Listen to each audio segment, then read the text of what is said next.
The Renaissance period and the Enlightenment period were involved heavily in magic.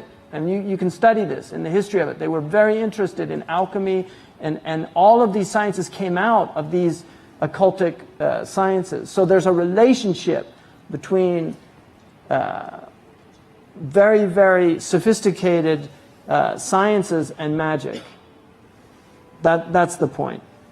Very strange things can come out of this.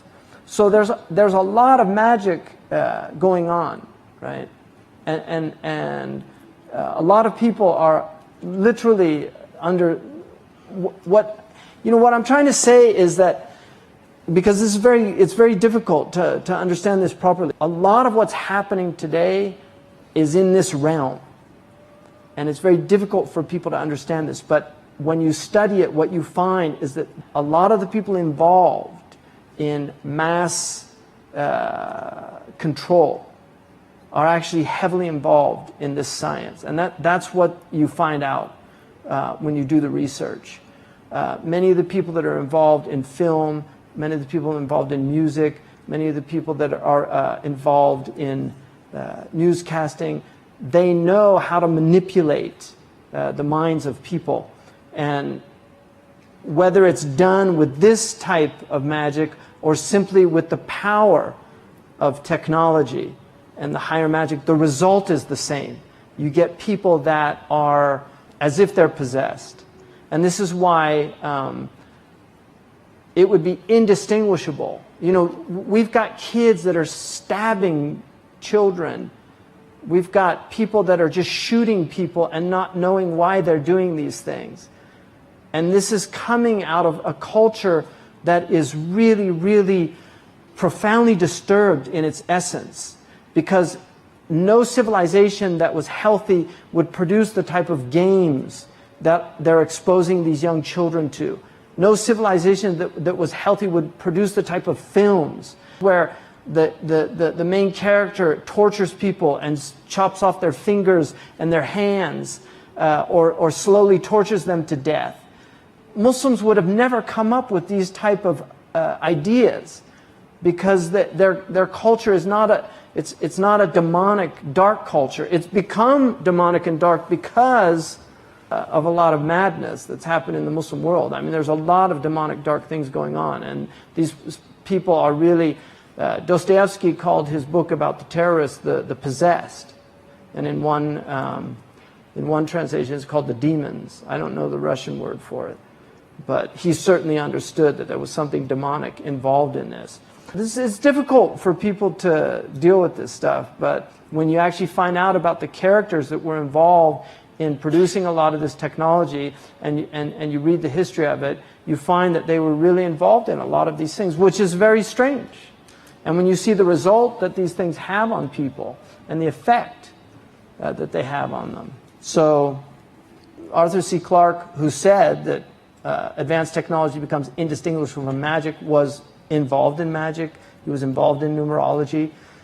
It's very strange that they place these satellites at 22,000 feet, because those are their numbers: 11, 22, 33. They like multiples of 11 and things like this.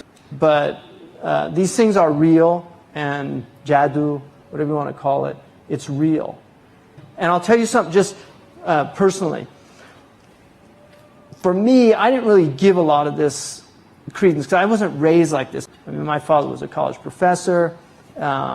I certainly wasn't raised with the idea, like magic was something, I thought magic was pulling rabbits out of hats and things like that. When I became Muslim and I heard all these things, and in the last few years, it's become much clearer to me how much this is actually a force working in the world. And it makes much more sense to me now why there are so many hadiths and so many protective du'as against this stuff. This is evil. And also, the influences of the demons. The Prophet ﷺ, or that they should become present. So the demonic realm is real. And there are people, unfortunately, that are actively involved in attempting to bring that realm into this realm. And this is where it gets very strange.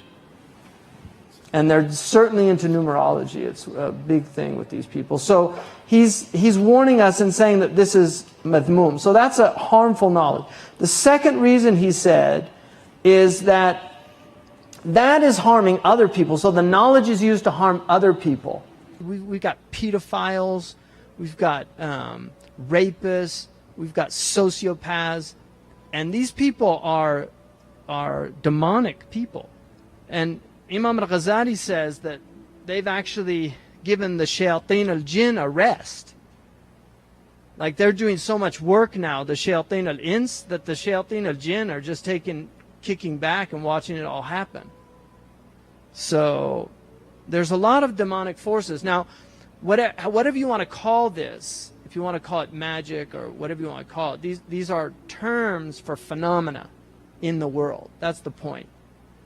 And obviously it becomes very difficult because magic is totally haram in Islam. But Imam al-Ghazali will argue in the Ihya, in the Bab al-Safar, that delving too deeply into mathematics is prohibited.